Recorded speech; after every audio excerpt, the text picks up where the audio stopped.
Hi, this is Becky Nunn, and I am filming here in the Nunn Design office, and I want to show you how you can drill a hole in a hammered ring and create fabulous wrapped rings like you see here. What you'll need for this video is you'll need to have some hammered rings, a couple of bead caps, a couple of pearls, and I happen to have some wide-holed pearls, but depending on the size of your head pin, you'll want to try to see which will fit your pearl and your head pin and your bead cap. You'll also need a couple of tools. One we'll get to is a drill, which I had to borrow my husband's, and you will need a pair of cutting needle nose pliers, and I have a small little hole punch, and we'll talk about how you're going to use that. The first step is you're going to want to use a pair of hole punch, like a 1.8 millimeter or a 1.2 millimeter.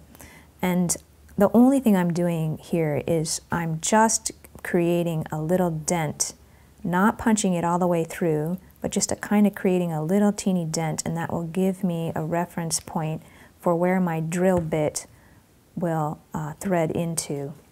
If I punch it all the way through, this pewter is very soft and it will bend and potentially crack the plating. So we're just putting a tiny little dent in that first piece right there. So the next step is I happen to have a ring mandrel. And if you don't have a ring mandrel, you can use something that you do have, such as a broom handle or whatever is going to fit the size of the ring that you're working with. But I'm just using my ring mandrel to attach my ring onto, and then when I'm drilling, I put this cloth on here so that I'm not actually going to drill into my ring mandrel. I'll hit that cloth first. And then at my husband's request, so that I don't damage the drill bit at all, he asked that I oil a little bit of oil on there and also onto the bit. This must be a guy thing, so I'm just doing what he asked me to do. And now I have like a 1/16 drill bit, and because I only need a really small hole, the 1/16 was the smallest one that he had available. So once I have my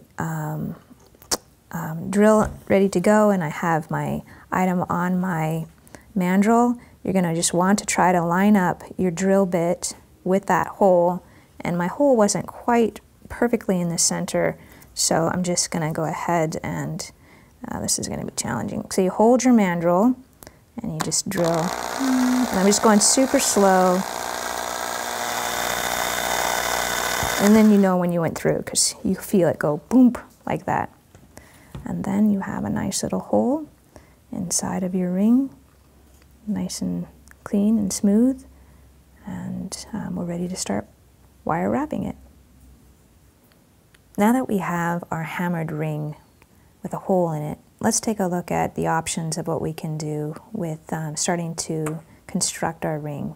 So on this one I have a simple bead cap and a bead with my balled head pin.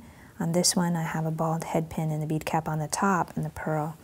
So just depending on your aesthetics and also the items that you have, you will start to see, will this head pin fit inside of here and inside of here, and how does this look when we assemble it?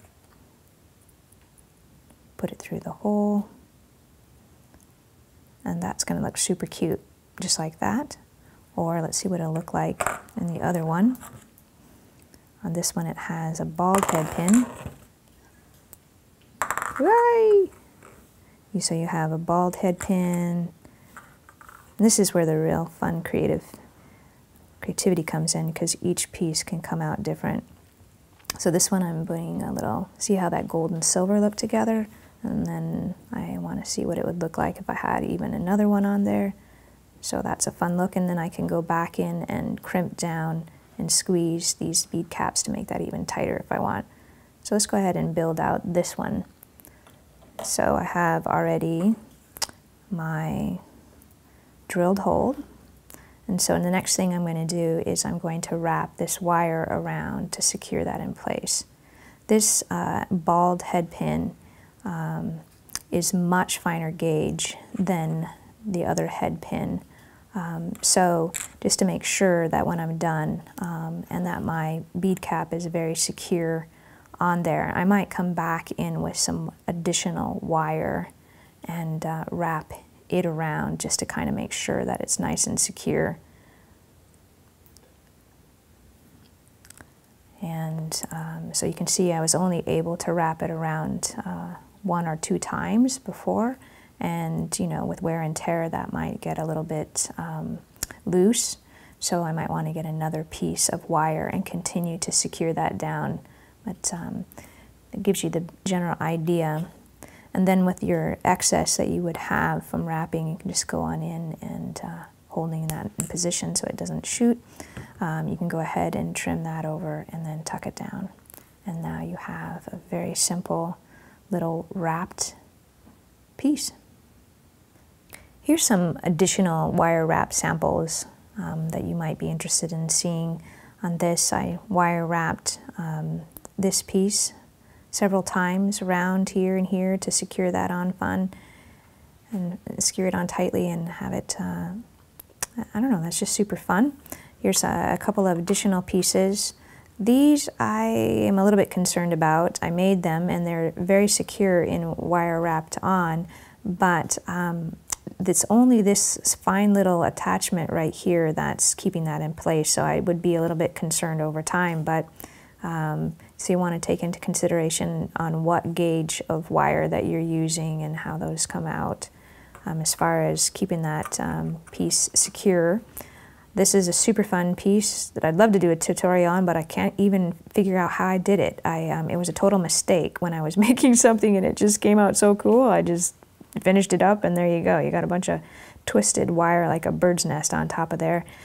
And here is an example of a hammered ring where it's just attaching on a charm, and it's just super fun and has lots of movement, and that's another option for how you can use these hammered rings. This is Becky Nunn with Nunn Design, and I hope you enjoy learning how to make fun hammered rings.